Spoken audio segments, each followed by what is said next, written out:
Alrighty, welcome to YouTube's latest and greatest podcast. You're here with me, Michael, and my friend, my colleague, my housemate, Luke. Welcome. G'day, mate. Thanks for having me. Yeah, welcome to the podcast, guys. We're just going to be covering all the biggest topics in Bitcoin and macro and anything that kind of catches our attention. So I suppose we should start off with probably some of the bigger news that's happening this week in the land of Bitcoin and macroeconomics. And that is probably the collapse of one of China's largest real estate companies, and that is called Evergrande, because that is having a pretty big effect on not only the stock markets, but also the Bitcoin markets. So for anybody who's unaware, Evergrande is probably one of the largest real estate companies in China. Their founder is the third richest person in China. So he's made a fortune off it. Okay. And right now they've got 1.5 million empty homes sitting there in China, and developers and people are pretty pissed because this company's got up to its eyeballs in debt and it can't pay the debt, and all the homes are sitting there empty. So everybody's a little bit annoyed, and the size of Evergrande, they're actually very big. So Lehman Brothers famously triggered the 2008 global financial crisis, and they had $600 billion of assets. And Evergrande, as of Monday, actually had $500 billion worth of assets. So they have a credit freeze. That's a big deal for macro. And that's why stocks are selling off at the moment, which we'll probably check out in a minute if we've got some charts on hand. And that is also having a follow-on effect into the Bitcoin markets and the stock market. So that's probably what's causing a lot of the chaos and mayhem. So, I mean, have we got some charts, Mr. Producer over there, of the Evergrande crash? Because I believe it's down, 80% or so? So yeah, it's down about 90%. You're right. You're here with all the charts. I'm basically just put the charts on the screen, make it all look nice. You can run us through basically how the chart looks. As you say, Evergrande is down 90% in the past from their all-time high, basically in 2017. Everything, as you say, is down for the day. Netflix, Tesla, Apple, CoinSpot, or a lot of the more speculative ETFs in ARK, Dow Jones and Nasdaq, everything is down except basically the volatility index, which volatility is up because stocks are down, ladies and gentlemen. Exactly. That is an absolute bloodbath. Have a look at that for a chart. So I think it's definitely just worth touching on, because that is causing a little bit of a crash in the Bitcoin market. And I mean, we've been waiting for kind of the straw to break the camel's back in macro land. We are currently living through the largest Ponzi scheme of all time, ladies and gentlemen. We have global debt, nominal figures above $300 trillion worth of debt worldwide. Okay. That's a global debt to GDP ratio of above 356%. So we've been waiting for something to trigger the conclusion of this long-term debt cycle or the end of this financial system. So I think it's worth keeping an eye on Evergrande, because it could be a canary in the coal mine that our current financial system is about to roll over and implode. And obviously that's why we're Bitcoiners here on the channel. I don't think we've mentioned that yet, but we believe Bitcoin's the solution to this debt Ponzi scheme. So if Evergrande's having issue, one of the largest real estate companies in China, it's worth keeping an eye on, because China holds 15% of that global debt we just talked of. So out of the 300 trillion, China actually holds 15% of it. So it's worth keeping an eye on it. And that's why you're seeing a lot of correlation in the Bitcoin markets at the moment, because in the short term, Bitcoin is still correlated to a lot of the equities, and equities are down. What is it? 5 or 6%, Mr. Fitzgerald? I mean, yeah, roughly, yeah. And that's a lot. I mean, it doesn't sound like much in Bitcoin land, 5 or 6%, but when you're talking about the equity market being $90 trillion in size, when that loses 5% overnight, that's $5 trillion exiting the market overnight. So it's a big deal when stocks are down only 5%. So that's the first topic we wanted to cover and show you guys today. Just while we're on that as well, Luke, what do you reckon Sleepy Joe can do about this? I mean, do you reckon they're going to get the money printer fired up to keep confidence in the stock market? Yeah, so I noticed that China was putting some money into the repo market last week, the Chinese central bank. But I saw a headline this morning. They came out and they said they weren't going to bail out Evergrande. Evergrande's already lost 93%. So the bonds are already trading at I think it was 12 cents on the dollar this morning. So they've already lost 92% of their value. So it'd be very interesting to see if the People's Bank of China's central bank steps in and buys those bonds for what they were valued last week. It'll be very interesting, but I suppose that's the first topic we've got in store for you guys today. It's just a canary in the coal mine to keep an eye on, that's for sure. Yeah, I think you've hit it on the head there. I think it is the explanation for, the drop in Bitcoin and certainly everything else. That's certainly the catalyst. Moving on, as you wanted to speak about whales are accumulating very heavily. What have we added? 699 Bitcoin in the last two months, basically. So as you can see by the chart here on the screen, it's trending upwards. And what are your comments on the situation there, Luke? Yeah, so it's really interesting. I mean, the price in Bitcoin may be down 15 or 20%, but whales are buying the dip. 180,000 Bitcoin added in 2 months is massive. And a lot of people are saying, hey, this is a bear market. This is our dead cat bounce from that 65K top. We had a 55% correction to 29K. And now a lot of bears are coming out of the woodworks and they're saying, this is just a dead cat bounce. But when you look at the on-chain fundamentals, like we're looking at here, this chart comes from a really good newsletter put together by Will Clementi, who's working at, I think it's Blockware Intelligence newsletter. So that's where the chart comes from. And it shows that whales have been buying the dip. So, I mean, whales don't generally increase their holdings in Bitcoin in a bear market. So that's an indicator that I look at and say, hang on a minute, the on-chain is saying something different to what a lot of these bears are saying when they only focus on the technical analysis. So I think it's bullish. And I think it's not just large whales buying the dip. We've even got nation states buying this dip. So I think that's also something really interesting.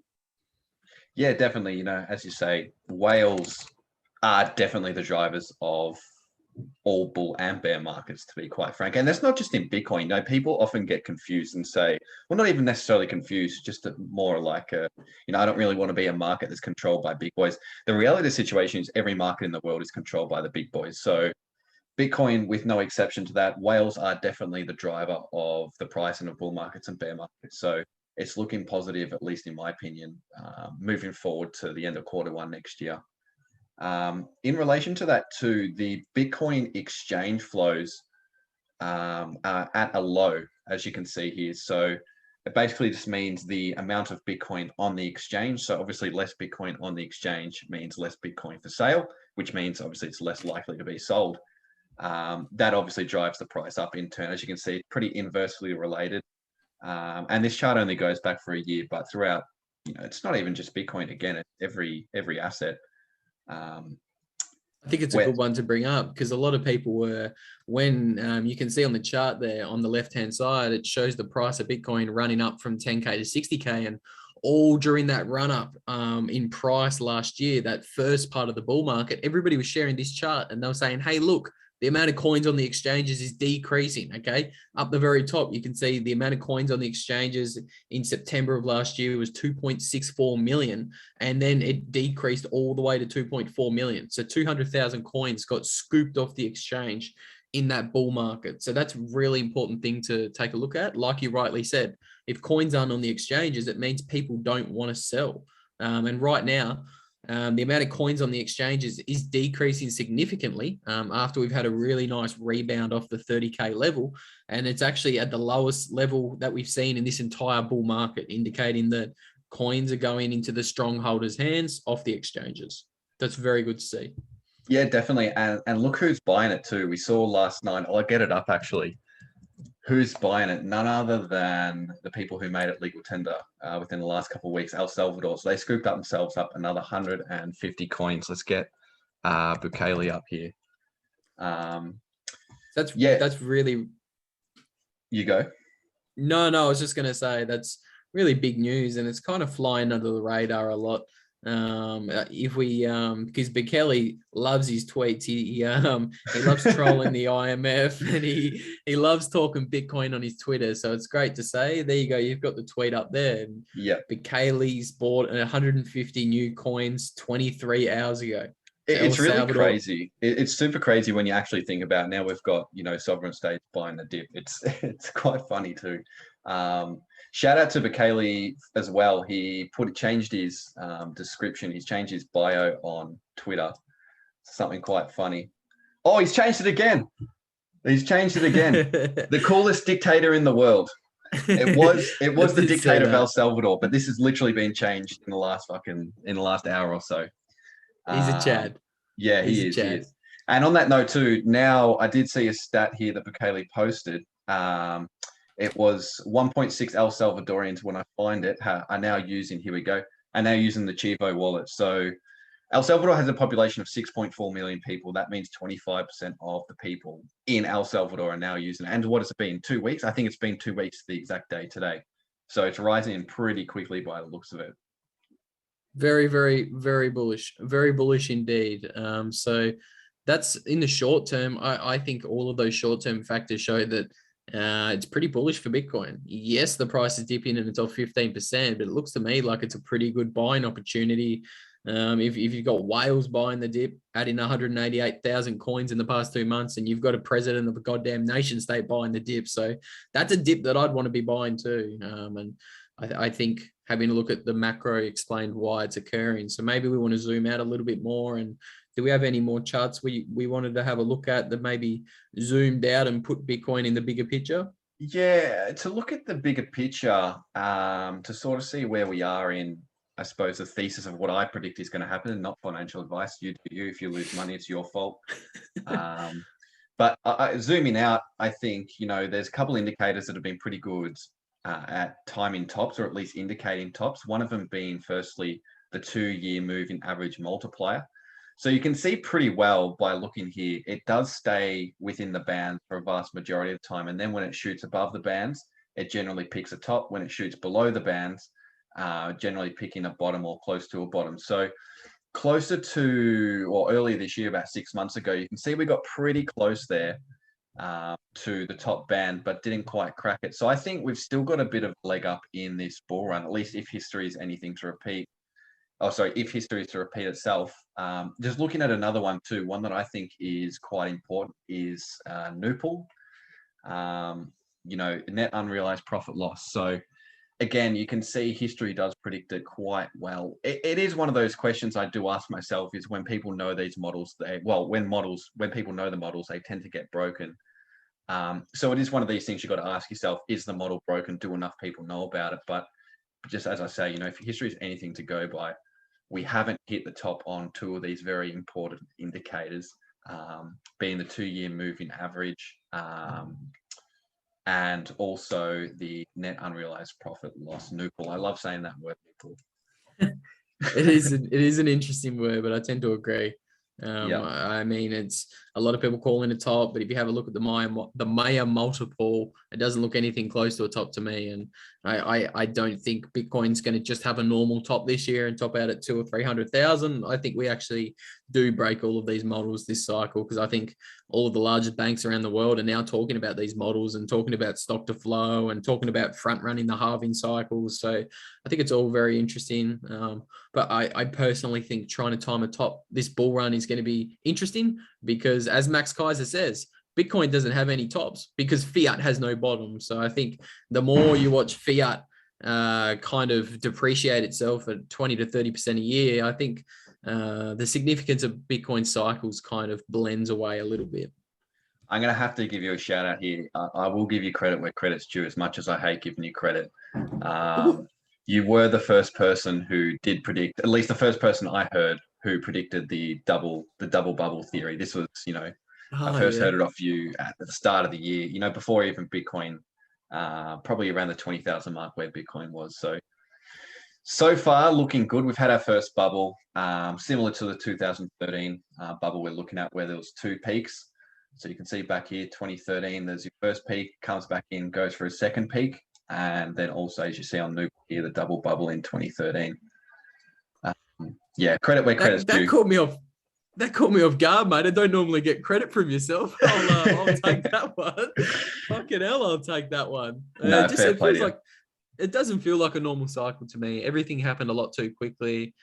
It's just, I mean, it feels like a super cycle. That's just my opinion on it. And that is financial advice from myself. Buy Bitcoin like you should be, like it's going out of fashion. Everybody's going to need some Bitcoin, and owning zero is probably the riskiest financial decision of the 2020s, in my opinion. Well, I'll make sure to get my lawyers onto you if that doesn't happen. So, Not financial advice. It says it in the description, ladies and gentlemen. You can't sue me. Um, what else did you have in store for us, brother? Look, in terms of all the Bitcoin stuff and macro, I think that's kind of summed it up, at least for the next couple of days.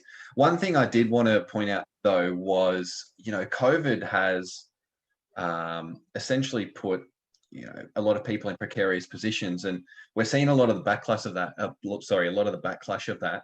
As we can see here, there's been yesterday, the protesters in Melbourne at the CFMEU, this construction union, basically. If we watch some of the footage here, did get quite violent. But when I say quite violent, there's certainly violence involved. I do want to show you a clip after of what the union boss said. It's quite funny. It's certainly not going to help the situation at all. So as you can see here, this is speculation. I've heard from reliable sources that the people who were protecting the CFMEU there are bikies. Don't know if it's true, so that's unverified. But you can see here, or later on at least, the police get called in. And I know it's happening right now, actually. They're back there today, and it doesn't look like it's going to happen. Oh, sorry, it doesn't look like it's going to finish anytime soon.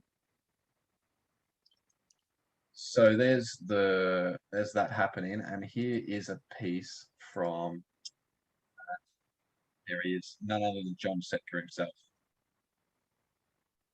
There you go. Just another example of people pushing back and having been an absolute gutful of government mandated medicines. I'll leave it there and I won't go into the details, but it's bad enough that you steal for inflation for 20% a year, the silent tax, as they call it, the taxation without representation. But when you start kicking people out of their jobs, they've had a gutful and they're pushing back. So I personally love to see it. I definitely don't encourage any of that behavior because that would get me into trouble here on YouTube. But it is good to see people saying, I've had a gutful, I've had enough.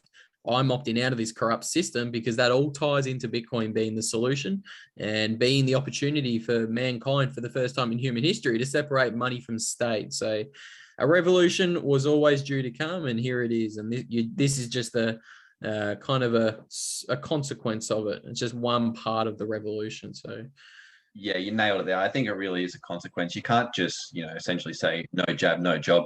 Essentially what they're saying, as John Setka said, these people allegedly, according to him, are neo-Nazis and troublemakers and all this bullshit. But apparently that, that's 2021, wanting to have choice over your body and also put food on the table makes you a neo-Nazi and a troublemaker these days. Crazy world we live in. Alrighty, guys, that's the wrap for the week. So thanks for watching. That's the wrap in Bitcoin, macro, geopolitics, whatever you want to call it. We're looking forward to doing many more of these. We're not quite sure where we want to take the channel. Leave a comment. Let us know what you want to see. So whether that's more macro, more Bitcoin, whether you like the on-chain specifically, whatever it is, make sure to like, subscribe, and share. And we'll see you next time. Thanks very much, Luke. see you guys. Thanks for having me on. That was a blast. Have a good one.